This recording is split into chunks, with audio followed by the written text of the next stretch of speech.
Oh, we all know college is expensive and the costs are rising, so it's important to plan and save now to reduce student loan debt later on. Joining me now is Roger Michaud. He's the Chief Emeritus with the College Savings Foundation. Nice to have you here. Thanks for having us. Thank you for being here. So we're talking about the cost of college, how it continues to rise, the nation nearing $1.5 trillion in student debt. When do you believe families should really start saving?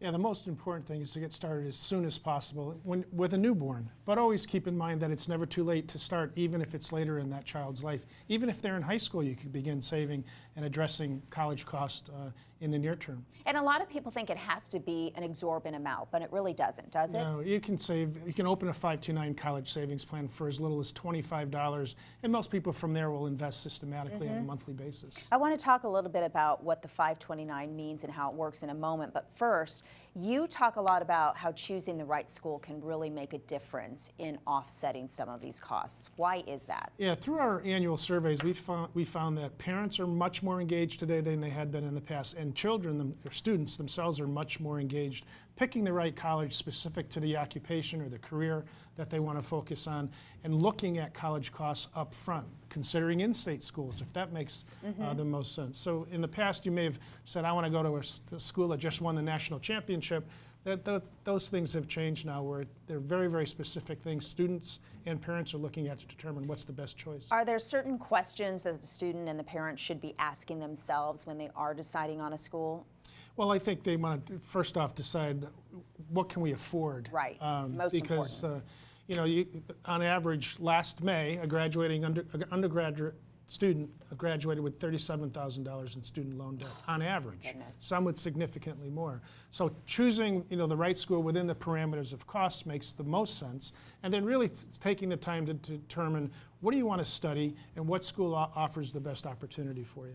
We talked about how 529s are a great way for students and parents to continue to save at any point in their lives. How does the 529 work for people who aren't familiar with it? Well, a 529 offers the most efficient way to save for college. Dollars go in, they grow while they're invested in a number of different investment options based on your risk tolerance. You have different options to choose from.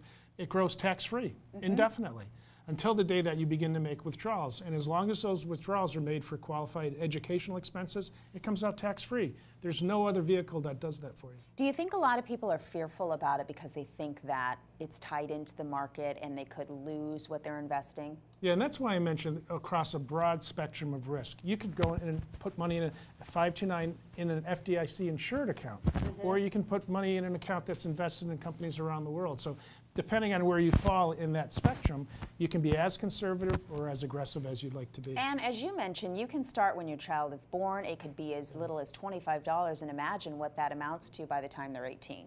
Yeah, and I think enlisting friends and family to participate along the way. Most 529 plans today also have a crowdfunding component to it, where you invite friends and family at holidays and birthdays in lieu of a gift. Maybe consider contributing toward Max's college savings plan. Such a great idea. College Savings Foundation, here for a conference. What exactly do you do? These are all the people behind the scenes, from educators to program managers to investment managers, who run these programs day to day. We get together once a year. We meet much more often than that, but our conference is the ability for us to get everybody together and talk about what we want to do going forward to make the 529 even more efficient than it is today. And so where do you see it going in the next, say, 5 years? Well, there's about $325 billion in college savings in 529s today. We got $1.5 trillion in debt. So the more we can do to grow that savings bucket to address future college costs, I think that's where we want to go, and that's what we're trying to figure out. Well, you have some great resources on your website. It's collegesavingsfoundation.org. Roger, thank you so much for being here. Great strategies, great advice. Thanks for having us. Appreciate All right. We'll be right back with more Arizona Daily Mix. Don't go away.